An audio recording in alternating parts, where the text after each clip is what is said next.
Greetings, everyone. Welcome into TexAgs Live. Actually, no, this is TexAgs Rewind. It's about TexAgs Live. And this presentation is brought to you by Specs. Appreciate all the good folks there at Specs in the Rollo Insurance Studio. All right, Reed, your favorite part of the program was? Charean Williams. Why? I need a why. I always need a why. She just, I don't know. You don't have a why. It's a gut feeling. It's a gut feeling. I like the NFL talk. NFL is like kind of, it's been a while since I really haven't paid attention to since the Super Bowl, so it's nice to have an update. Been 9 days. Okay, Nick, your favorite part of the program, my friend? Luke Evangelist was my favorite. I just said his name. He's like, oh yeah, what's up? Bro, I'm not talking to you right now, dog. Did you just drop ghetto knees? What? Never mind. We also had Josh Pate on the program. We had a very, insightful conversation. He should have been the headliner. You all failed. Actually, Charean's fine. I'll take Charean. Luke over Josh Pate. That's ridiculous. We'll do that. And OB. I think we had some good stuff with OB today, which doesn't always happen. That and more. It is the Rewind. And then we talked about Terrence Keel. Yeah. There's a big guy on the baseball team. Looks like he should be playing basketball, about 6'5", 6'6". Is his name Jace Laviolette? That's it. And he had 3 home runs. Yep. What a weekend to start. He's 3 away from tying the record. Not to put pressure on him, but it could happen this week. Tying the career A&M career record for home runs. I think he's going to get it. This weekend? I wouldn't be surprised if the weather cooperates. Yeah, we got to find out about today's weather, right? Because they're supposed to take on McNeese, I believe, at 6. Yeah. And if Bronny was mentioning, they got to make a decision based on the upcoming weather by probably 10 or 11 o'clock. He's so strong that, if you look at his hits over the course of his career here, he has more extra base hits than singles. Yep. So if he makes contact, it's more often than not a double. Yep. Or home run. Yep. If he makes so.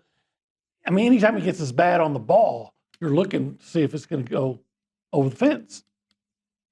It's a fun guy to watch. He's a fun guy to watch. And he's one of many on that team, right?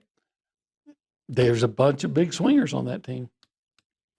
And some of the other names to put on that list, OB. I'm going to go back to basketball, a name that you mentioned earlier, Andy Garcia. Andy Garcia. Man, he played great. Anderson Garcia.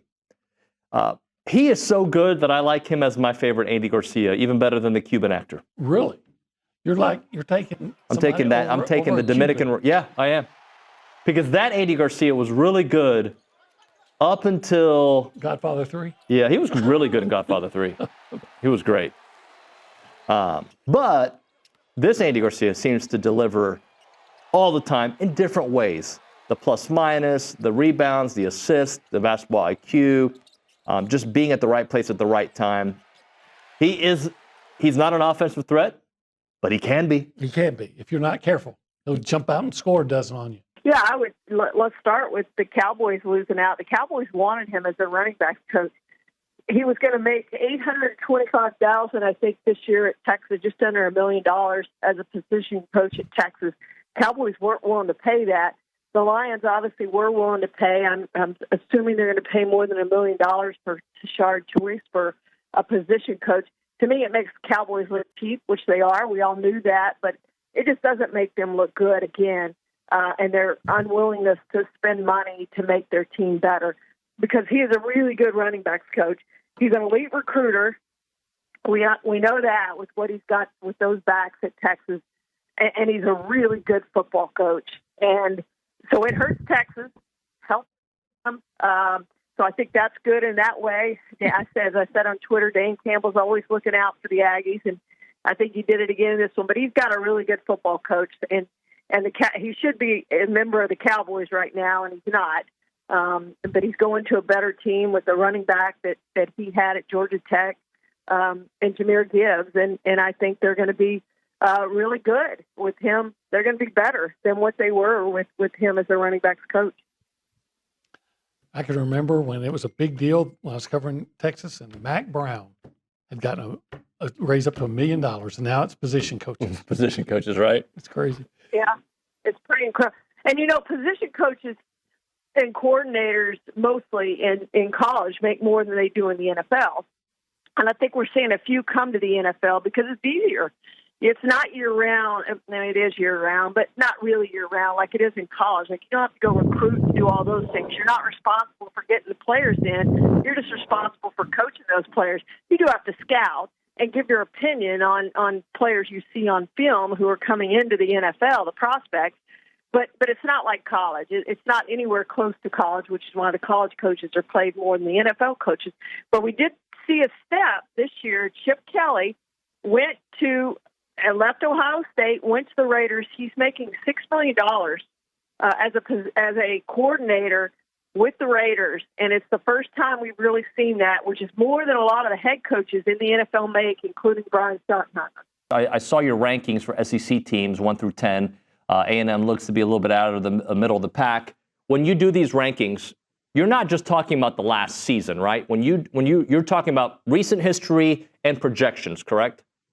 Yeah, and it's program ranking. So it really has nothing to do with team, and it has absolutely nothing to do with what I expect for the upcoming year. This would be a little fun exercise, by the way. A program, the way I define it, the way I would rank them is I want a 4-year snapshot, a rolling 4-year snapshot, and I'm judging win-loss record, so on-field results. I'm judging talent acquisition, disproportionately leaning into recruiting, paying attention to the portal as well. I'm judging your resource pool, and I'm judging program stability. So obviously A&M has been average in the record portion, been pretty good in talent acquisition. The program stability, you've had a major coaching change there. Resource pool's undeniable. So there's some good there. There's some not so good there. I think I had him 8th, if I'm not mistaken. Yeah, I'm looking at it after them, Missouri, South Carolina, and the Florida Gators. And then Florida, they're an interesting program. And if I brought this up before, I don't think I have with you. The way we look at DJ Lagway, and by the way, I get it. The dude he's special, right? And especially the way Florida ended the season gave everybody some optimism. I look at his numbers, and I see Marcel Reed's numbers that are the same or better in certain areas. Why do you think Marcel, is it maybe the way the A&M season ended? Why do you think Marcel is, I don't know if slept on is the right way, but like people are still like, they're still undecided about him as a quarterback? Well, they're doing you a huge favor when they do sleep on him, I would firstly say. Secondly, yes, a ton of it has to do with the way the season ended. You have very, very much a recency bias in your mind. This is why people take bowl outcomes way too seriously. They'll talk about bowl momentum, and it's really not even a thing. But it's the last thing that people saw, so they remember it. With Marcel Reed, had he and A&M ended the season red hot, had he had a couple of wins, like Lagway in Florida, they beat Ole Miss.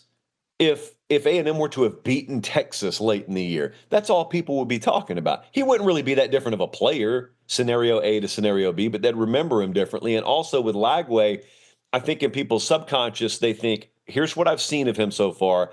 And also they have the idea of what his ceiling is in their mind.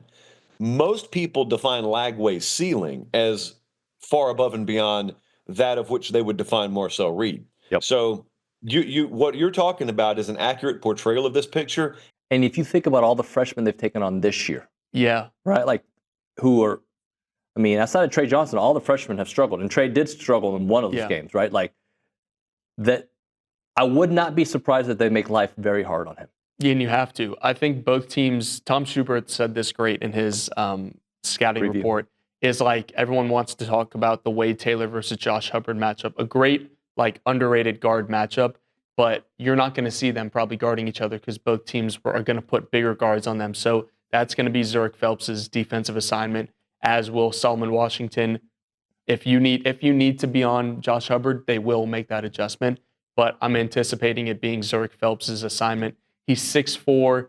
He's been unbelievable with active hands on defense. I think a lot of the reason A&M was able to pull away against Georgia and Arkansas this week was Zurich Phelps getting turnovers and running in the open floor. Think about how many times he's dunked the ball in like the last 2 games. When have we seen that from him before? So his quiet resurgence on defense is probably what's going to be needed to contain Josh Hubbard. What a luxury to have guys like Andy and Solo that pretty much can cover 1 through 4, sometimes 1 through 5, right? And you can have both of them on the floor. And then you're thinking to yourself, yeah, but what about offensively? Andy's got those games where he reminds you that he can score. Solo's got those games where he shoots a couple threes. Like, no, yes. It's like, no, and then go clank, clank, swish. You're like, yes. There we go. And then when he hits one, he's going to shoot another. Yeah, and that you have to live with that because and he'll make it. And he'll make it. And those are two players where like when they shoot the three, you're like, oh gosh, but then they're going to make a couple. Yep. And I know that hasn't exactly been the way they've been scoring lately. It's been a lot of inside. And Anderson Garcia, I don't know what has gotten into him. Like like in that movie where like they swap powers with Kevin Durant or something. Yeah. Like Wade Taylor and Anderson Garcia, I think did that, except Wade kept his powers and Andy became a bigger Wade Taylor because his passing has just been unbelievable. Yeah, and some of the times he doesn't even get credit for an assist because like they'll miss the layup. But inside, he's just become a wizard. And like you can't stop teams that have elite passers at every single level. It just adds a whole nother element to this offense. And if you can get that performance continually, like that is just going to pay dividends for this team because everyone is waiting for what is that adjustment to power this team on a late run. All right, we're going to close it out, but I'm going to take our time because I see Kaylee holding a chair, hoping that I'll finish quickly. Reed, tell the people what to do. Make sure and follow us on YouTube, Twitter. We live stream on TexAgs. Join the comments on there on our live YouTube feed, and make sure to text to the Zone hotline while the show is going, of course. Look at that. That was really good. We'll see you next time. Thanks so much for watching.